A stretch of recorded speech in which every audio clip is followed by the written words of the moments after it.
मेरा कज़न कराची से लाहौर घर वापस आया। तब मैं एक प्राइवेट कंपनी में जॉब करता था। एक दिन हम घर की छत पर एक साथ बैठे चाय पी रहे थे, तो उसने मुझसे मेरी गर्लफ्रेंड का पूछा। तो मैंने उसे बताया कि मैं सिंगल हूँ।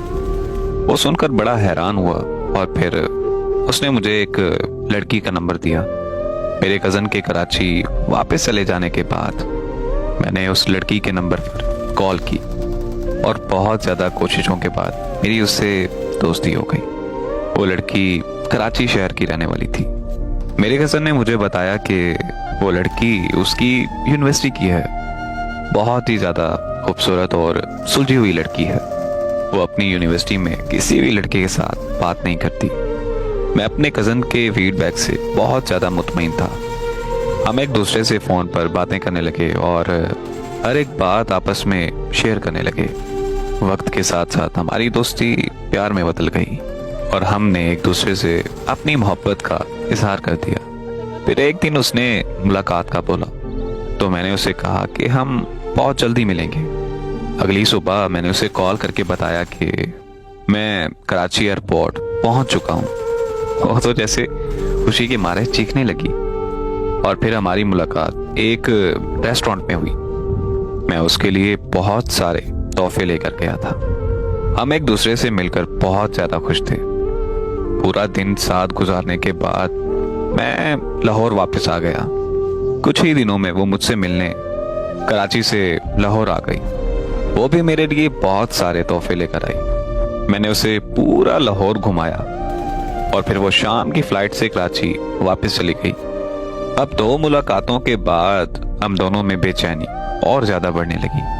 जब मुझसे उसकी दूरी बर्दाश्त ना हुई तो मैंने अपना बैग पैक किया और कराची की तरफ निकल गया। वहां जाकर प्राइवेट जॉब करने लगा। वो लड़की मुझे अपने घर लेकर गई।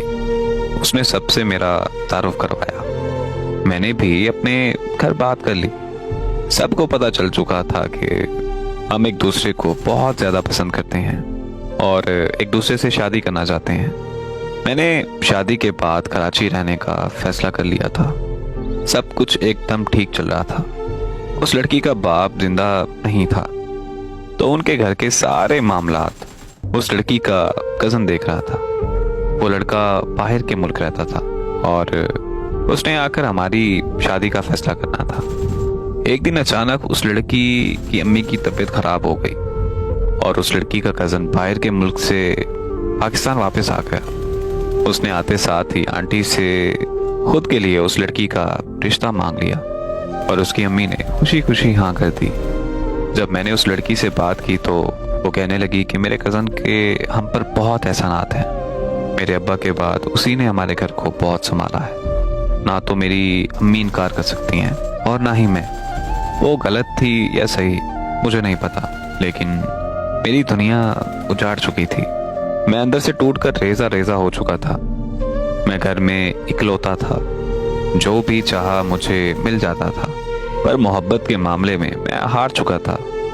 बेबसी की शिद्दत इतनी बढ़ चुकी थी कि दिल कर रहा था कि पूरी दुनिया को जला दूं। फिर मेरे बाबा लाहौर से कराची आ गए।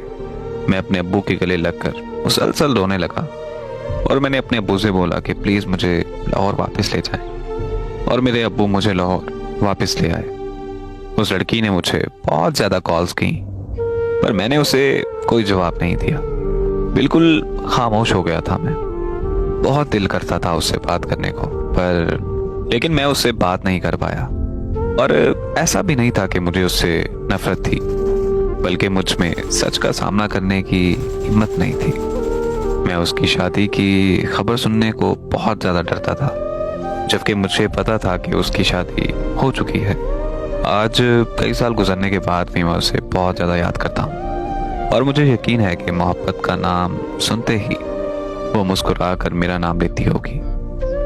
याद आएगी हर रोज़, मगर तुझे आवाज़ न दूंगा। लिखूंगा तेरी कहानी, अगर तेरा नाम ना लूंगा।